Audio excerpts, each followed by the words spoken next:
제7장. 대제사장이 이르되 이것이 사실이냐?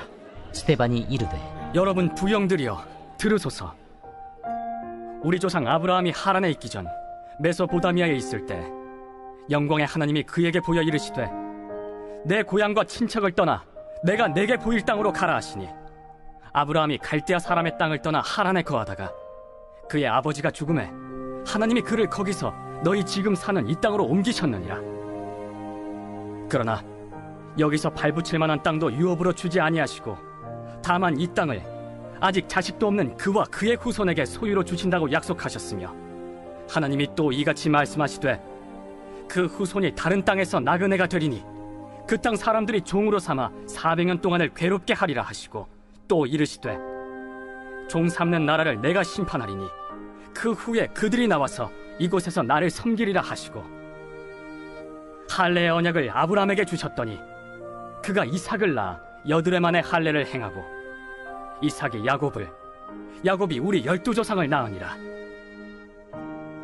여러 조상의 요셉을 시기하여 애굽에 팔았더니 하나님이 그와 함께 계셔 그 모든 환난에서 건져내사 애굽 왕 바로 앞에서 은총과 지혜를 주시매 바로가 그를 애굽과 자기 온 집의 통치자로 세웠느니라. 그때 애굽과 가나안 온 땅에 흉년이 들어 큰 환난이 있을세. 우리 조상들이 양식이 없는지라. 야곱이 애굽에 곡식이 있다는 말을 듣고 먼저 우리 조상들을 보내고 또 재차 보내매 요셉이 자기 형제들에게 알려지게 되고 또 요셉의 친족이 바로에게 드러나게 되니라. 요셉이 사람을 보내어 그의 아버지 야곱과 온 친족 75사람을 청하였더니 야곱이 애굽으로 내려가 자기와 우리 조상들이 거기서 죽고 세겜으로 옮겨져 아브라함이 세겜 하몰의 자손에게서 은으로 값주고 산 무덤에 장사되니라. 하나님이 아브라함에게 약속하신 때가 가까우매 이스라엘 백성이 애굽에서 번성하여 많아졌더니 요셉을 알지 못하는 새 임금이 애굽 왕위에 오르매 그가 우리 족속에게 교활한 방법을 써서 조상들을 괴롭게 하여 그 어린아이들을 내버려 살지 못하게 하려 할세. 그때 모세가 났는데 하나님 보시기에 아름다운지라. 그의 아버지의 집에서 3달 동안 길리더니 버려진 후에 바로의 딸이 그를 데려다가 자기 아들로 기르매 모세가 애굽 사람의 모든 지혜를 배워 그의 말과 하는 일들이 능하더라. 나이가 40이 되매 그 형제 이스라엘 자손을 돌볼 생각이 나더니 한 사람이 원통한 일 당함을 보고 보호하여 압제받는 자를 위하여 원수를 갚아 애굽 사람을 쳐 죽이니라. 그는 그의 형제들이 하나님께서 자기의 손을 통하여 구원해 주시는 것을 깨달으리라고 생각하였으나 그들이 깨닫지 못하였더라. 이튿날 이스라엘 사람끼리 싸울 때 모세가 와서 화해시키려 하여 이르되 너희는 형제인데 어찌 서로 해치느냐 하니 그 동물을 해치는 사람이 모세를 밀어뜨려 이르되 누가 너를 관리와 재판장으로 우리 위에 세웠느냐? 내가 어제는 애굽 사람을 죽임과 같이 또 나를 죽이려느냐 하니 모세가 이 말 때문에 도주하여 미디안 땅에서 나그네 되어 거기서 아들 둘을 낳으니라. 40년이 참에 천사가 시내산 광야 가시나무 떨기 불꽃 가운데서 그에게 보이거늘 모세가 그 광경을 보고 놀랍게 여겨 알아보려고 가까이 가니 주의 소리가 있어 나는 내 조상의 하나님 즉 아브라함과 이삭과 야곱의 하나님이라 하신대 모세가 무서워 감히 바라보지 못하더라. 주께서 이르시되 내 발에 신을 벗으라. 내가 서 있는 곳은 거룩한 땅이니라. 내 백성이 애굽에서 괴로움 받음을 내가 확실히 보고 그 탄식하는 소리를 듣고 그들을 구원하려고 내려왔노니 이제 내가 너를 애굽으로 보내리라 하시니라. 그들의 말이 누가 너를 관리와 재판장으로 세웠느냐 하며 거절하던 그 모세를 하나님은 가시나무 떨기 가운데서 보이던 천사의 손으로 관리와 속량하는 자로서 보내셨으니 이 사람이 백성을 인도하여 나오게 하고 애굽과 홍해와 광야에서 40년간 기사와 표적을 행하였느니라. 이스라엘 자손에 대하여 하나님이 너희 형제 가운데서 나와 같은 선지자를 세우리라 하던 자가 곧 이 모세라. 시내산에서 말하던 그 천사와 우리 조상들과 함께 광야 교회에 있었고 또 살아있는 말씀을 받아 우리에게 주던 자가 이 사람이라. 우리 조상들이 모세에게 복종하지 아니하고자 하여 거절하며 그 마음이 도리어 애굽으로 향하여 아론더러 이르되 우리를 인도할 신들을 우리를 위하여 만들라. 애굽 땅에서 우리를 인도하던 이 모세는 어떻게 되었는지 알지 못하노라 하고, 그때 그들이 송아지를 만들어 그 우상 앞에 제사하며 자기 손으로 만든 것을 기뻐하더니 하나님이 외면하사 그들을 그 하늘의 군대 섬기는 일에 버려두셨으니, 이는 선지자의 책에 기록된 바 이스라엘의 집이여, 너희가 광야에서 40년간 희생과 제물을 내게 드린 일이 있었느냐? 몰록의 장막과 신 레판의 별을 받들었으며 이것은 너희가 절하고자 하여 만든 형상이로다. 내가 너희를 바벨론 밖으로 옮기리라 함과 같으니라. 광야에서 우리 조상들에게 증거의 장막이 있었으니 이것은 모세에게 말씀하신 이가 명하사 그가 본 그 양식대로 만들게 하신 것이라. 우리 조상들이 그것을 받아 하나님이 그들 앞에서 쫓아내신 이방인의 땅을 점령할 때 여호수아와 함께 가지고 들어가서 다윗 때까지 이르니라. 다윗이 하나님 앞에서 은혜를 받아 야곱의 집을 위하여 하나님의 처소를 준비하게 하여 달라고 하더니 솔로몬이 그를 위하여 집을 지었느니라. 그러나 지극히 높으신 이는 손으로 지은 곳에 계시지 아니하시나니 선지자가 말한 바 주께서 이르시되 하늘은 나의 보좌요 땅은 나의 발등상이니 너희가 나를 위하여 무슨 집을 짓겠으며 나의 안식할 처소가 어디냐? 이 모든 것이 다 내 손으로 지은 것이 아니냐 함과 같으니라. 목이 곧고 마음과 귀에 할례를 받지 못한 사람들아, 너희도 너희 조상과 같이 항상 성령을 거스르는도다. 너희 조상들이 선지자들 중에 누구를 박해하지 아니하였느냐?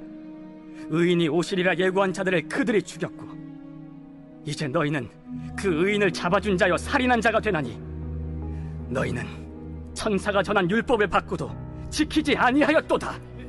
그들이 이 말을 듣고 마음에 찔려 그를 향하여 이를 갈거늘 스데반이 성령 충만하여 하늘을 우러러 주목하여 하나님의 영광과 및 예수께서 하나님 우편에 서신 것을 보고 말하되, 보라, 하늘이 열리고 인자가 하나님 우편에 서신 것을 보노라. 그들이 큰 소리를 지르며 귀를 막고 일제히 그에게 달려들어 성 밖으로 내치고 돌로 칠세. 증인들이 옷을 벗어 사울이라 하는 청년의 발 앞에 두니라. 그들이 돌로 스데반을 치니 스데반이 부르짖어 이르되, 주 예수여, 내 영혼을 받으시옵소서. 무릎을 꿇고 크게 불러 이르되, 주여, 이 죄를 그들에게 돌리지 마옵소서. 이 말을 하고 자니라. 오늘 본문에는 공회에 끌려온 스데반이 했던 설교, 그리고 또 그가 어떻게 죽었는가에 대해서 이제 기록하고 있습니다. 스데반은 율법 그리고 또 성전을 모독했다는 그 이유로 이제 공회로 끌려왔습니다. 이제 사람들 앞에 모여서 이제 신문을 받습니다. 대제사장이 이 말들이 사실이냐 이렇게 묻는 그 신문 앞에 이제 스데반이 이스라엘의 역사를 이제 간략하게 설명을 합니다. 이 부분에 이제 중요한 것들이 많이 있지만 이 스데반이 했던 말의 요지는 크게 두 가지로 나눌 수 있는데요. 첫 번째는 그 당시 이스라엘 그리고 또 공회 의원들이 그렇게 중요하게 생각하고 있는 모세 그리고 그 율법, 그렇게 그것들을 중요하게 생각하고 있는데 사실 당신들의 조상이 했던 것처럼 지금 그 모세를 통해 주신 그 율법을 대적하고 있다. 그것이 첫 번째 요지고요. 두 번째는 이제 그 당시에 성전 숭배가 극에 달했었습니다. 그런데 우리가 그 성전 건물 자체가 중요한 것이 아니고 그곳에 계신 하나님이 중요한 것이다. 그거 말하는 거예요. 비본질적인 것에 빠져서 오히려 지금 당신들은 본질을 파괴하고 있다. 이 말 하는 겁니다.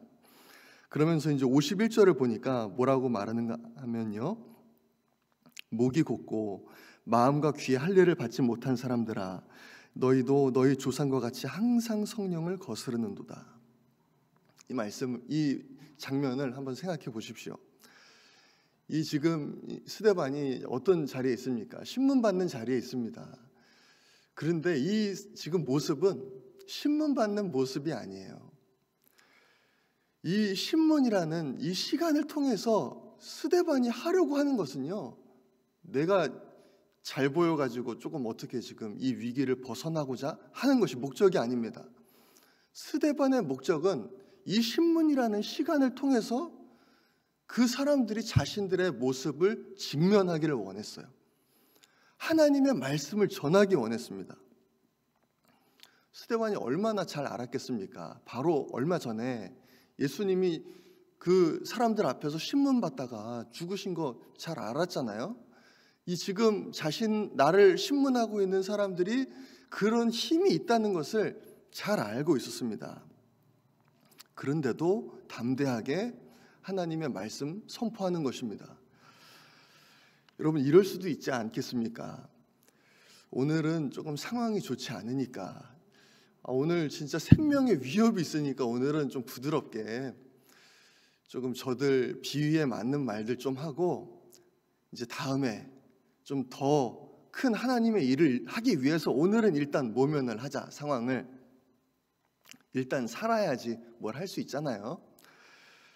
일제강점기 때 신사참배를 강요를 했었습니다. 그때 많은 그리스도인들이 신사참배를 했어요. 그때 어떻게 말하면서 신사참배를 했는가 하면, 일단 오늘은 넘어가자. 지금 생명의 위협이 있으니까 일단 오늘은 우리가 넘어가고 나중에 회개하고, 일단 오늘 살아야지 하나님의 더 큰 일을 할 수 있으니까 일단 오늘은 넘어갑시다. 여러분, 근데 과연 그것이 맞는가 하는 그겁니다. 일단 지금 생명의 위협이 있으니까, 지금 극심한 손해가 예상이 되니까 일단 오늘은 지금은, 이때는 예수님 부인하고 좀 믿음 내려놓고 다음에 회개하고 일단 살아야지 좀 내가 하나님 위해서 더 큰 일 할 수 있는 것 아닌가. 이게 맞느냐 과연, 그겁니다. 지금 생명의 위협이 있고 좀 극심한 피해가 예상되니까 지금은 일단 믿음 내려놓고 예수님 부인하고 나중에 내가 더 잘 믿겠다. 이것은요, 진짜 변명에 불과합니다. 허울 좋은 변명에 불과해요. 그 생명의 위협이 있을 때, 진짜 나에게 엄청난 피해가 예상이 될 때, 바로 그때 진짜 믿음이냐 아니냐가 드러나는 겁니다. 이 사람 진짜 예수 믿는 사람이냐, 진짜 그리스도인이냐, 평상시에는 잘 안 드러납니다. 누가 말 못합니까? 평상시에 평안할 때 나 예수 믿는 사람이다, 누가 말 못해요? 그런데 진짜 초대교회 같을 때, 내가 예수 믿는 거 발각되면 죽임을 당하는 그때에, 지금도 북한 그렇잖아요. 북한에서 예수 믿으면 이제 죽임을 당하지 않습니까? 처참하게 죽임을 당하지 않습니까? 그런 상황 속에서 내가 예수님 믿는다고 시인하는 그것이 어떻게 지금 이렇게 평안할 때 우리가 예수님 믿는다고 고백하는 것과 같겠어요?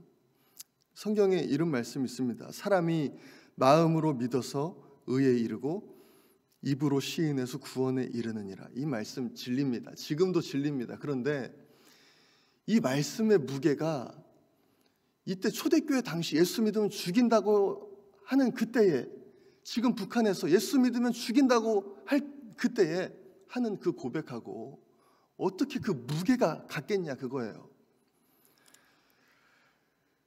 저는 초대교회뿐만 아니라 지금 이 시대를 살아가는 그리스도인들에게도 순교의 각오가 필요하다고 생각합니다.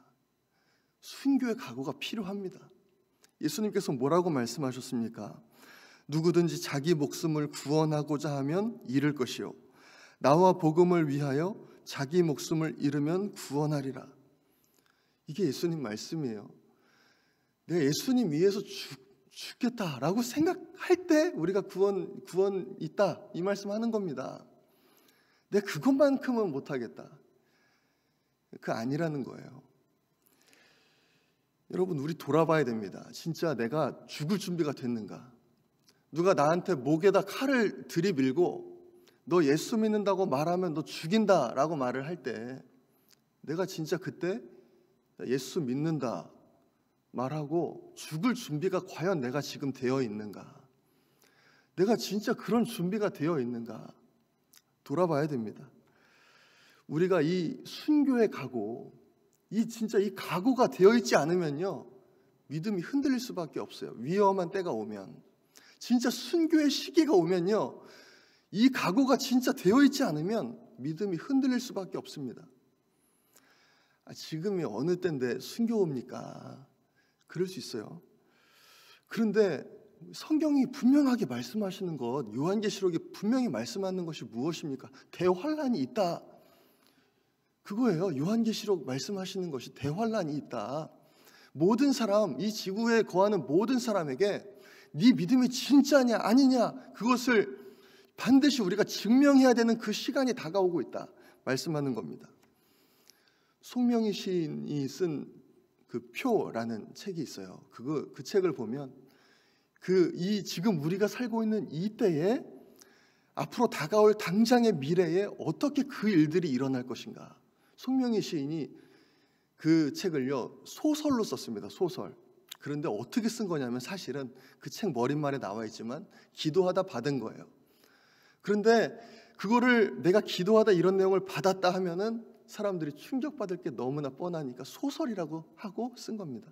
그 책을 보면 이제 앞으로 어떤 일이 일어날 것인가, 요한계시록이 어떻게 우리 삶 가운데 지금 이때에 일어나는가, 그것이 나와 있습니다. 여러분, 그런 상황 속에서 우리가 반드시 기억해야 되는 것이 있죠. 그것이 무엇인가 하면 육체의 죽음이 끝이 아니라는 것입니다. 죽음이 두려우니까, 얼마나 두렵습니까? 죽음이 두려우니까 어떻게든 죽음만은 피하자. 어떻게든 이 생명만은 살리자. 그래서 예수님 오늘만 부인하고 내가 이 몇 시간만 믿음 포기하고, 그럴 수 있지 않습니까? 그런데 그러면 어떻게 돼요? 당장 육체의 죽음은 보존할 수 있지만요, 영원한 죽음을 피할 수가 없는 겁니다. 영원한 죽음을 피할 수 없어요.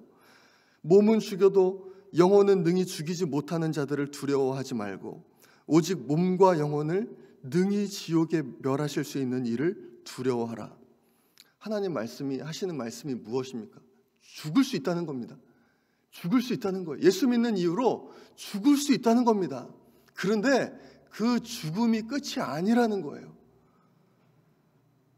오늘 성경에서 이제 스데반이 돌 맞아서 죽습니다. 마지막 절 보니까 사람들이 스데반 끌고 가가지고 돌 던져서 죽입니다. 그런데 마지막 절에 뭐라고 말씀하십니까? 스데반이 잔이라 이렇게 말씀합니다. 성경은 죽었다고 말 안 합니다. 잔다라고 표현해요. 죽음이 끝이 아니에요.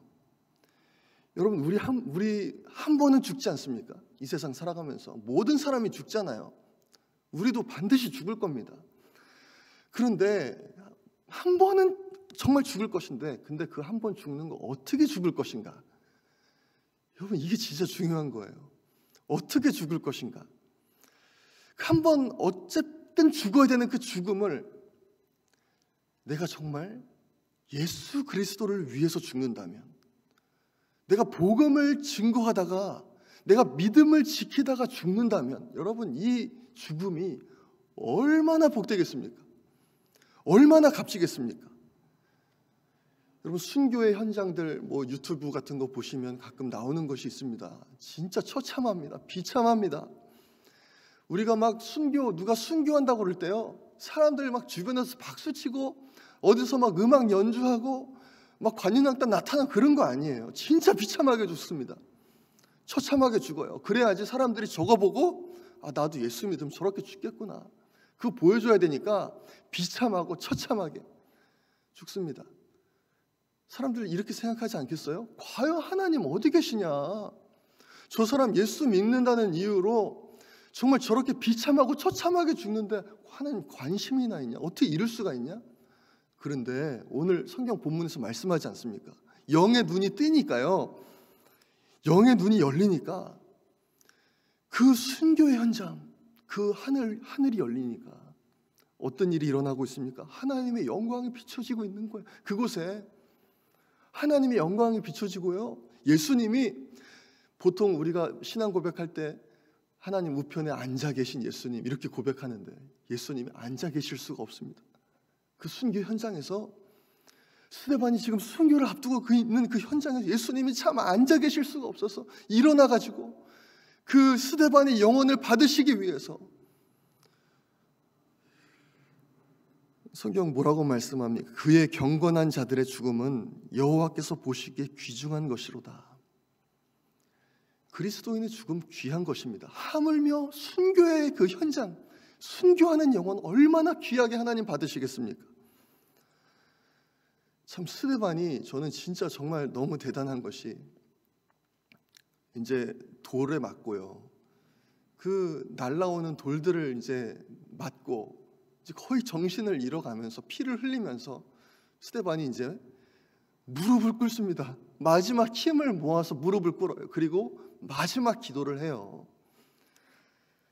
그 기도의 내용이 기가 막힙니다. 60절 보니까 무릎을 꿇고 크게 불러 이르되 주여 이 죄를 그들에게 돌리지 마옵소서. 이 말을 하고 자니라. 이 죄를 그들에게 돌리지 마옵소서. 예수님도 말씀하셨잖아요. 아버지 저들을 사하여 주옵소서. 이것이 스데반의 마지막 기도였어요. 여러분 이것이 사람의 힘으로 가능합니까? 스데반 정말 스데반 위대한 승리자입니다. 스데반은 자기를 죽이는 자들을 향해서도 하나님 저들을 용서하시고 하나님 죄를 그들에게 돌리지 마옵소서 하고 기도하고 죽은 이 스데반은 승리자예요. 위대한 승리자입니다. 이 스데반의 이 마지막 기도를 받은 사람 중에 한 명이 오늘 등장하는 사울입니다. 사울은 히브리식 이름이고 헬라식 이름은 바울이죠. 위대한 하나님의 사람.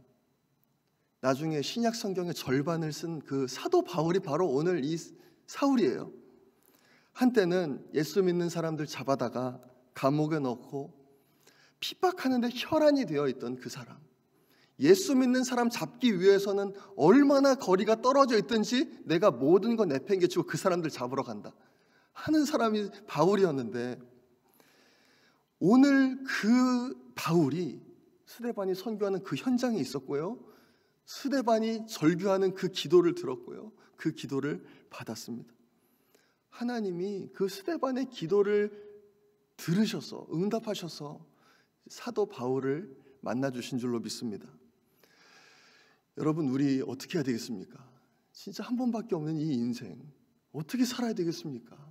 이 스데반의 죽음이 여러분 어떻습니까? 정말 낭비입니까? 아니요, 전 그렇게 생각하지 않습니다. 이 스데반의 죽음을 통해서 얼마나 많은 일들이 이 순교의 피를 통해서 얼마나 많은 열매가 맺혀졌습니까? 여러분 우리도 때를 얻든지 못 얻든지 이 복음 전해야 될 줄로 믿습니다. 죽음의 위협 앞에서도 스데반 복음 전하지 않습니까? 하나님의 말씀 전하지 않습니까? 하물며 여러분 우리는 얼마나 잘 전할 수 있겠어요? 죽인다고 하는 사람도 없는데 얼마나 잘 전할 수 있겠습니까? 여러분 그리고 우리가 또 오늘 한번 돌아보기 원하는 것은 진짜 내가 순교의 각오가 되어 있는가 돌아봤으면 좋겠습니다. 내가 진짜 예수님 위해서 죽을 준비가 되어 있는가 돌아봤으면 좋겠어요. 그래서 그 순교 정신 가지고 이 한 번밖에 없는 이 인생 정말 하나님 나라 위해서 나에게 맡겨주신 그 사명 위해서 정말 목숨 바쳐 충성하고 순종하는 우리 모두 되기를 간절히 소망합니다. 우리 이 시간에 함께 기도하기 원합니다. 이 시간 우리 함께 기도할 때 하나님 제가 정말 죽음 두려워하지 않게 하여 주십시오. 하나님 죽음 이후에 하나님 진정한 하나님의 나라가 있다는 것을 기억하게 하시고 하나님 내가 정말 그 순교의 정신 가지고 하나님 맡겨주신 사명 이룰 수 있도록 주님 역사하여 주옵소서. 우리 그렇게 기도하기 원합니다. 그리고 이제 미국과 한국 안에 자리 잡은 여러 가지 반성경적인 요소들이 있는데 하나님 이것들 제거하여 주시고 이 나라 하나님 하나님의 말씀으로 돌아갈 수 있도록 하나님 다시 한번 부흥을 허락하여 주시도록 우리 기도하겠습니다. 우리 코로나 종식을 위해서도 기도하기 원합니다. 특별히 인도가 지금 아주 극심한 상황 가운데 있는데 하나님 그 땅을 불쌍히 여겨 주시옵소서. 그 땅도 온전히 하나님께 돌아올 수 있도록 주님 인도하여 주옵소서. 어려움을 겪고 있는 성도님들과 환우들 또 온 성도님들에게 하나님 구령의 열정 주셔서 아버지 우리를 통해서 많은 영혼들 구원될 수 있도록 주님 인도하여 주옵소서. 이 땅이 변화되게 하여 주옵소서. 우리 이 기도 제목 놓고 주여 한번 외치고 기도하겠습니다. 주여